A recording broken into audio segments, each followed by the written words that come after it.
What's going on, everybody? It's your boy C-Zar, and we are talking about XRP today. It is the 6th day of February, and here we are at about $1.46. I have not talked about XRP since Bitcoin put in its lower low. This is the first video that I've made since then. It's been like 2 days. Okay, I'm sorry I haven't made a video in a couple of days. I just haven't had a whole lot of time. There's been a lot going on in the real world for me, so I've tried to talk about the coins that I care about most, and I do care about XRP the most. But I just genuinely forgot to list it yesterday. So we're talking about it today. $1.46 right now. Very nice bounce. You're up $1.46 with roughly 5 hours left in the day. You're up 20% on the day. It's wonderful to see. You've got a lot of volume coming in, you guys. I mean, you actually have more volume here. Oh, no, you don't. I would say more volume here than you did on the 10th. But over the last 2 days, dramatically more volume than what we experienced here. And that was huge. That was crazy volume there, you guys. Remember, that was the liquidity grab event that costed $20 billion to market makers and market participants all across the world. Not just with XRP, but various cryptos. But I digress. Daily time frame, focusing on the task at hand here, we're seeing a little bit of a reversal being put in. It's nice to see. This is a very dramatic bounce. And I think the reason for that is the same kind of logic that I have for Bitcoin here. Is that this was our low back in April of 2025. That was our low. Anybody who sold around this low is probably panic selling, right? They're probably panic selling. But anybody who sold below that low is definitely panic selling, right? So the last 2 or 3 days has been nothing but panic selling pressure. That's all it is. And when you have panic sellers, it's irrational behavior. The irrational people are selling. The rational minds step up and buy. You typically see the price regulate back to where it was before the irrational selling started to happen. And that's what I think is happening here. That's what I think is happening here. It doesn't mean that we're going to go through the roof, but I just think that we're going to go back to quote-unquote rationality. Probably somewhere around like $1.66 to $1.54, right? It's really easy to say now being here at $1.45. Let's look at the short-term stuff and then we'll zoom out, okay? I do, and actually before that, I do want to maybe address some questions that people might have. Yes, we did the unthinkable. Yes, we did break below here, unfortunately. We broke out of our range that we had for a whole year. Yes, that is bad. Yes, that absolutely is bad. No, that doesn't mean XRP is in the dumps. It doesn't mean that it's going to zero. But yes, it's bad. I wouldn't be surprised if your bear market low came in on this trend line here. Because that trend line there is below $1, which sucks, but psychologically speaking, that'll cause some damage to people. Secondly, you'd be finding support right here at prior points of resistance here, prior points of resistance there, and support here, and resistance here, and resistance here, and resistance here, all in this area, which consequently is also from your low to your high, your golden ratio zone. Look at that. Look at how perfect. It's like I drew that box there. I didn't even mean to. Look at that. Boom. Perfect. It's right there. It's right there. And this lines up with my expectations for the end of the bear market for Bitcoin as well, sometime in July, August, September. I mean, it makes sense. So that's the path inevitably that I think XRP is on. Again, I'm addressing this not because I'm like, oh my God, panic, it's time to go down. No, that's not what it is. We're probably going to see prices maybe even above $2 before going lower again. We might go all the way back up to $2.14 before going lower again. But over the months to come, this is what's happening. We're not expecting that $13 to $16 range anymore. Nope. It's off the table. Why? Because we broke out. We broke out to the downside with good volume too. To me, that's what makes sense. So that's kind of the long-term game plan at this point for XRP. That doesn't mean that now is a good time to sell, but it's sure as shit a better time to sell here than it was 18 hours ago. I think that XRP will continue to move up. I think that we will move back to about $1.83, from anywhere from like $1.83 to about like $2.10, maybe a little bit higher than that even. So is it a good time to sell now? Better than it was earlier today, but no, there's probably going to be better times to offload. And do you want to offload XRP? Is this something that you want to offload? Maybe. If it is, cool. If it isn't, fine.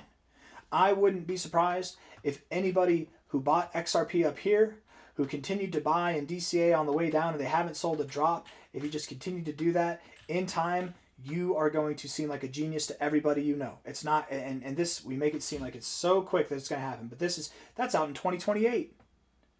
It's going to take time. Is XRP a good long-term investment? I still think it is, yes. I don't think that the coming year is going to be anything that we expected it to be. I don't believe that XRP will see prices above $3 for all of 2026. it'll be 2027 before we get back above there, and maybe even then. Maybe even then. It can take some time, man. These bear markets, again, with XRP especially, are dull at the end, right? Sharp at first, and just very, very dull. Very, very dull for such a long time. This isn't actually that sharp, to be fair, though, right? Irrational selling, irrational quick panic selling, right? Low liquidity, institutional selling. Methodical, strategic, daily, weekly, monthly, periodically based. Let's look at the short-term stuff and then we'll zoom out, okay? 1 hour time frame here. I actually like this volume profile a lot on Binance. XRP USD. Let's do the USDT. Come on. There we go. A lot of volume at the lows. I actually like that a lot. I really do like that a lot. Less volume on the way up, and that's okay. You don't really need volume. I mean, your volume, I know it looks like it's decaying. Kind of. Yes, it is. Obviously, it's less volume, but really your volume's building as you're building. So that's actually good.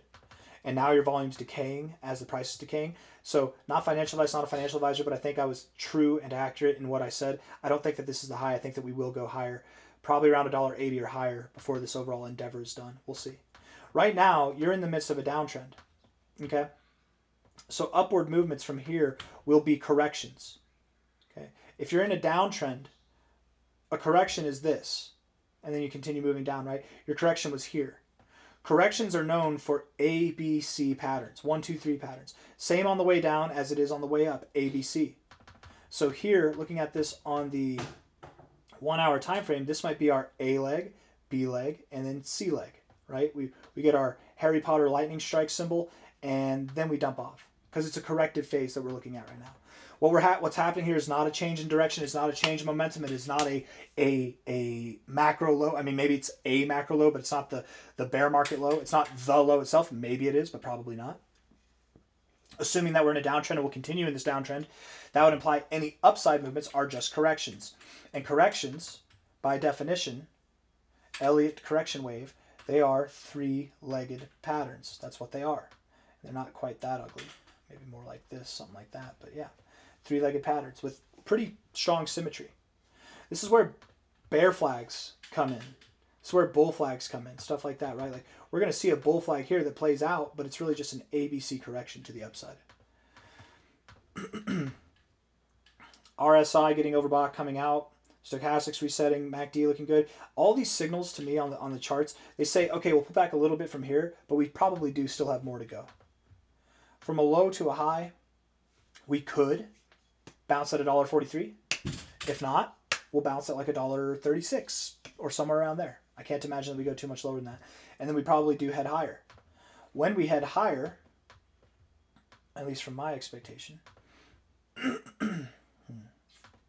from a high to a low, golden ratio zone. It's perfect.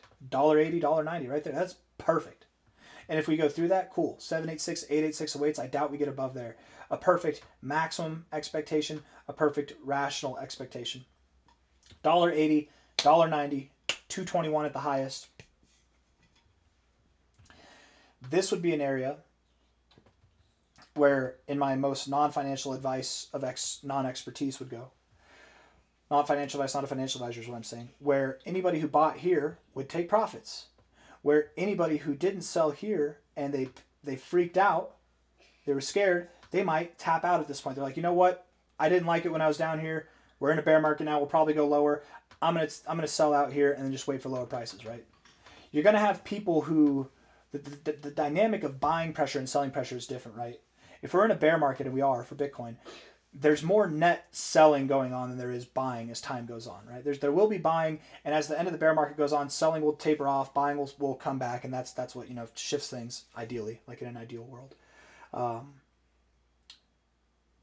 But the thought here, there will be some FOMO. Of course, there's always FOMO. There's always going to be that. But the thought here might be more strategic. You've got a lot of OGs in XRP. A lot of OGs in XRP. And they know what they're doing. And this is a perfect lower high area to sell in this great trend that we're moving down on. The golden ratio is a perfect area to sell too. And there's a lot of OGs like myself who believed XRP would break out, it would prevail from this box range to the upside. So they didn't get their chance to sell. This was their chance to sell here, maybe. Maybe this was their chance to sell here. Maybe, obviously this was it back here. But But I think this chance is going to be taken. That's why I really think that $1.80, $1.90 is probably where we're going to find resistance, if not at best 220, and then come back down, right? There were people who believed we're in a bear market well before this drop happened. Now everybody's aware of that fact. Now anybody who says we're not in a bear market at this point is very hopeful. But it just doesn't make sense that we'd have macro lower lows in any kind of environment that we're in a bull market. It's just not how it happens. So with that being said, panic selling has happened. We broke out panic selling. All of this selling pressure is panic selling. We're having an easy time moving back up. We probably even go a little bit above there, $1.80, $1.90. It's so perfect. And then we come back down as time goes on. I don't think it'll be as simple as up and then down like this. That's not what it is. It's going to take time. You'll take the elevator up. You'll take the stairs down. It'll take time. But you're still going to go lower at some point. So I don't really have anything else that I want to say. Yes, we have broken out to the downside. No, we are not going to $13 to $16 anytime soon. It's going to take some time. And likely what's going to happen is we pull back inevitably below $1. We'll find support here. We'll find support at our lower high kind of dynamic that doesn't have all the all-time history, but we had a high back here, remember? And yeah, that'll probably happen sometime in June, July, August, or September. Until then, it's just a giant volatile F fest. Hit that like button, subscribe. Thank you all for being here. I'll see you on the next one, okay? Take care of yourselves. Bye-bye.